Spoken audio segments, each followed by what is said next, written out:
Hey everyone, thank you so much for clicking on this video. The fact that you're willing to sacrifice a few minutes out of your day to consume my content really does mean the world to me. Shadow and Bone has honestly taken over the world.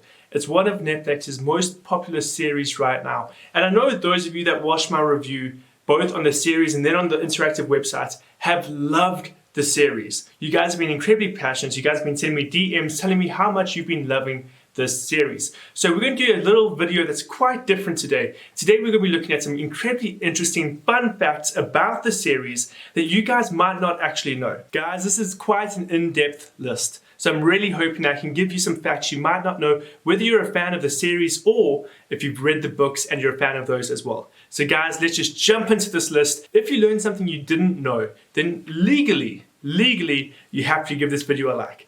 You guys are the best. Let's jump right into it. Behind the scenes facts about Shadow and Bone.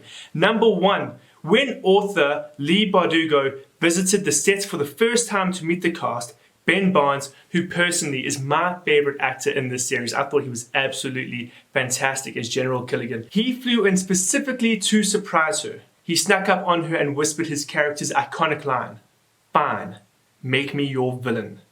Fact number 2. Bardugo has a cameo in the series. In fact, in episode 3, after Alina demonstrates her Sun Summoner powers, Bardugo is the first Grisha to hug her. Bardugo has a degenerative condition that makes it painful for her to walk.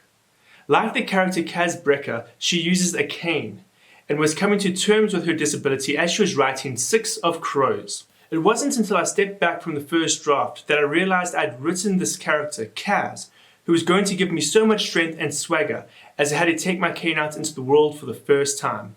And I also didn't understand that in the course of doing that for myself, that I would get to meet so many people who are using mobility aids, who are living with pain, and who saw themselves in Kaz, and who maybe got to feel a little bit tougher and a little bit more dangerous too. Freddie Carter, who plays Kaz, started reading Six of Crows during the audition process, but had to stop because he was getting too emotionally attached to Kaz and knew it'd be too painful if he didn't get the role. Amita Suman, who plays Inej, also started reading Six of Crows ahead of her audition and loved it so much she finished it in a day. Fact number 6. The cast grew incredibly close together while filming in Budapest. During their downtime, they would get dinner, sing songs, and play the piano. They also had movie nights and watched films in their pajamas. Fact number 7. The first day that the stunt team handed Kit Young, Jesper, his prop revolvers, he accidentally dropped and smashed them. Fact number 8. To prepare for his role as Jesper, Young drew inspiration from iconic film characters like Dirty Harry, as well as more modern characters like Deadpool and Captain Jack Sparrow from Pirates of the Caribbean. Fact number 9. This is for those of you that are out there interested in cosplay or costumes in general. This one was very interesting to me. In this show, each Grisha has 3 different varieties of kefta. Bulletproof for battle, velvet for everyday wear, and silk for social occasions like the Winter Fete. Fact number 10. The bulletproof battle kefta are embroidered with a thorn pattern, which is a nod to Arthur Leigh Bardugo's books, The Language of Thorns and King of Scars. Fact number 11.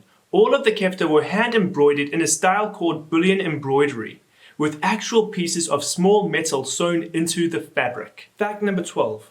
Partridge was also creatively inspired by graffiti, especially when designing Alina and General Kerrigan's kefta embroidery. Fact number 13, back to my main boy, General Kerrigan. Again, I just have to say, Ben Barnes played him absolutely fantastically. General Kerrigan's signature black kefta includes several different shades and textures of black to give the costume depth and dimension on camera. Fact number 14, Alina, being the only Sun Summoner Grisha, has her own bespoke Sunblast kefta embroidery pattern that's similar to General Kerrigan's design. Fact number 15.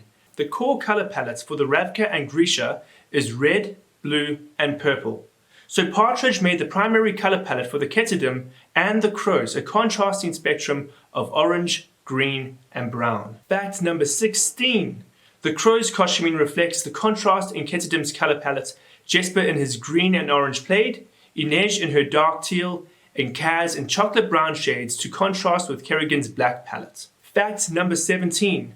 Partridge worked with the props department to design Inej's costume so that it could actually hold the character's signature knives. That's practicality right there.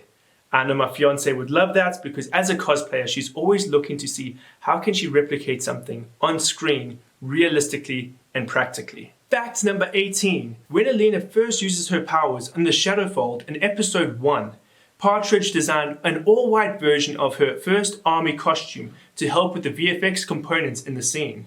Fact number 19. The actors worked closely with the fight coordinators on set and primarily trained in a style of Russian martial arts called Sistema. I really hope I'm saying that correctly. Please don't kill me if I didn't. Fact number 20, and this is for those that are a fan of Shakespeare. The director of photography was influenced by the 2015 film Macbeth. David Lanzenberg also drew inspiration from Dunkirk and The Grandmaster. Fact 21. To create the Shadowfold, Lanzenberg was visually inspired by the bog sequence in 2015's Mad Max Fury Road and the 2013 film Under the Skin. Personally, I'm just going to say, if you're getting inspiration from any film, Mad Max is definitely a great one to be doing so from.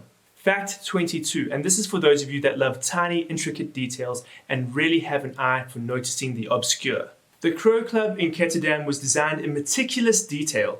The playing cards, gambling chips, and currency are all custom made. We are down to the final 2 facts. This one is for those of you that are Game of Thrones fans. So number 23, VFX supervisor Ted Ray, who actually won 2 Emmys for his work on Game of Thrones, wanted to keep the Volcro creature design as grounded as possible and was mostly visually inspired by gargoyles and demons. And finally, on our final fact, number 24, well done for sticking through with me to the end. You guys are the absolute best. Number 24, for the Shadowfold design, Ray was inspired by the visual of black fire, a gas explosion that never runs out of fuel and glows black instead of red, reflecting light instead of creating it. But guys, I really want to thank you if you stuck with me through all 24 facts. You guys are legends, you are the best, and I really appreciate you.